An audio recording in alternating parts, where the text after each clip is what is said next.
एक सत्य कथा जो एक दर्द भरी कहानी है वो मैं आपको सुनाता हूँ। इसको सुनकर और देखकर आपकी आंखों से आंसू निकल पड़ेंगे।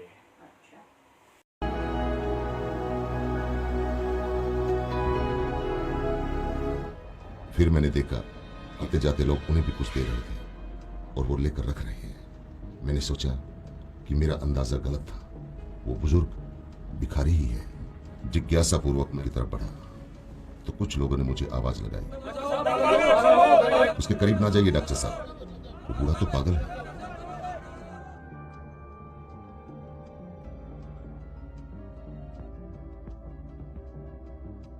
बाबा, आपको कोई शारीरिक प्रॉब्लम है क्या? Good afternoon, doctor. I think I may have some eye problem in my right eye. इतनी बढ़िया अंग्रेजी सुनकर मैं चौंक गया। फिर मैंने उनकी आंखें देखी, पका हुआ मोतियाबिंद था उनकी आंखों में, और मैंने कहा, बाबा आपको मोतियाबिंद है? Oh, cataract. I had cataract operation in 2014 for my left eye. बाबा काफी पढ़े लिखे लगते हो। पढ़े लिखे।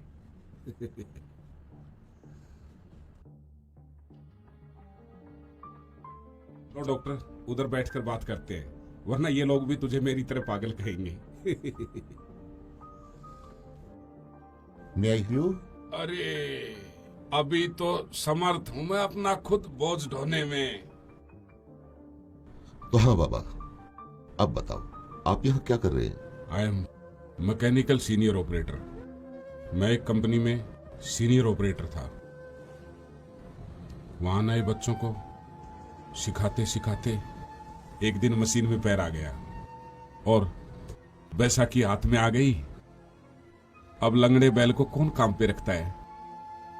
कंपनी ने पैर का ट्रीटमेंट कराया और मुझे कुछ पैसे देकर घर भेज दिया।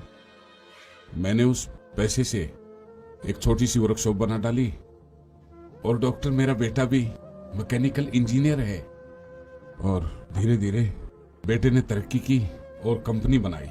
लेकिन बाबा आप यहाँ कैसे, यहाँ क्या कर रहे हैं? सब कर्मों का खेल है डॉक्टर साहब। बेटे ने अपना बिजनेस बढ़ाने के लिए कंपनी व घर दोनों को बेच दिया। बेटे की तरक्की के लिए मैंने भी कुछ नहीं कहा। बेटा बच्चों को लेकर सब कुछ बेच बाच कर जापान चला गया और हम जापानी बुढ़े और बुढ़िया यहां रह गए। लेकिन बाबा आप इतने टैलेंटेड हैं, जहां पर भी पाँव मारोगे पानी निकाल दोगे। I means you can do everything in your life, but why? You better know. कहां से मारूं पैर, कैसे? मेरे कहने का मतलब ये था कि आपको अपनी लाइन का इतना एक्सपीरियंस है, so you can do everything. आपको कोई भी नौकरी दे देगा।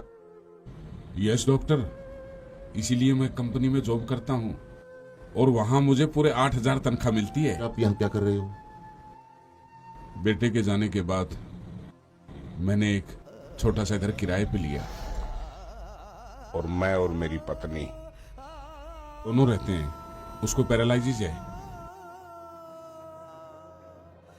9 से 5 मैं जॉब करता हूं और 5 से 7 यहां भीख मांगता हूं। फिर शाम को तीनों के लिए खाना बनाता हूं। 1 मिनट, अभी आपने बताया कि घर पे आप और आपकी पत्नी है, फिर ये तीसरा? हाँ डॉक्टर, मेरे बचपन में मेरे माँ बाप मुझे छोड़कर चले गए थे, तो मेरा एक दोस्त था। उसकी माँ ने मुझे पाला पोसा, पढ़ाया लिखाया और अभी 2 साल पहले मेरे उस दोस्त का हार्ट अटैक से निधन हो गया। 95 इयर्स ओल्ड उसकी माँ, जिसका कोई नहीं था, और उसको मैं अपने साथ घर ले आया और हम सब अब उनके साथ रहते हैं। बाबा आपका बेटा आपका सब कुछ ले गया, आपको रास्ते पे ले आया, ठोकरे खाने पर मजबूर कर दिया। आपको गुस्सा नहीं आया? नो डॉक्टर, अरे वो सब उसी का तो था। हर माँ बाप अपने बच्चों के लिए ही तो करते हैं। उसका था सो वो ले गया, इसमें गुस्से की तो कोई बात ही नहीं। नहीं नहीं, ये लेने का कौन सा तरीका हुआ? ये तो सरासर लूट हुई ना। हाँ, और अब आपका भीख मांगने का कारण भी मेरी समझ में आ गया। 8,000 रुपए में आप तीनों का गुजारा नहीं होता, इसलिए आप यहां आते हो। नो डॉक्टर, 8,000 रुपए में मैं सब कुछ मैनेज कर लेता हूँ, खाना पीना। लेकिन जो मेरी माँ है ना, उसको ब्लड प्रेशर और शुगर है, कंटिन्यू उसकी दवाइयां चल रही हैं।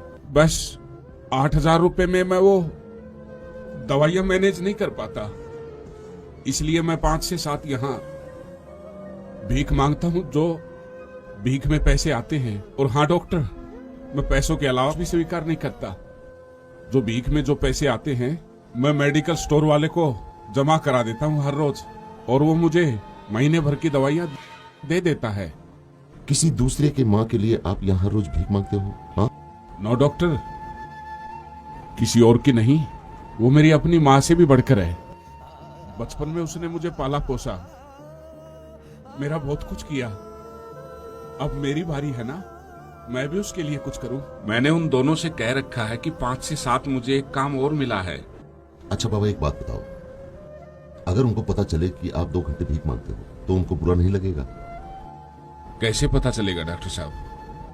वो मेरे सहारे के बगैर करवट तक नहीं बदल सकते, वो यहाँ पर कैसे आएंगे? अच्छा बाबा, एक बात बताओ, अगर मैं आपकी माँ जी को अपनी तरफ से नियमित दवाइयां दूं, ये ठीक रहेगा ना? फिर आपको भीख भी नहीं मांगनी पड़ेगी।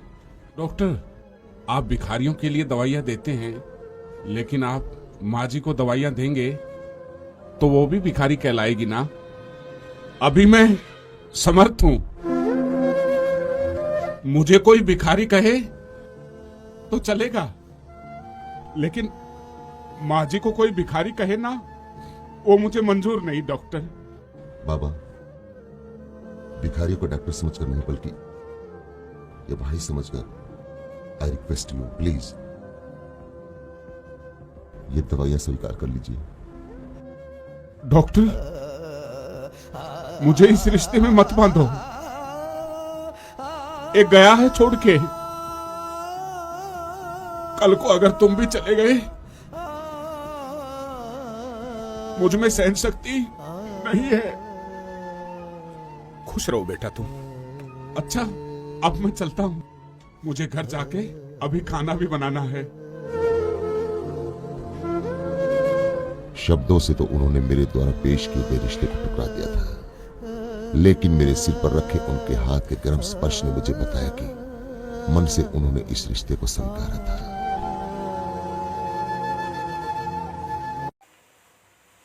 इंसानियत की ऐसी मिसाल आपको देखने को कहीं नहीं मिलेगी जो आपने इस फिल्म में देखा है।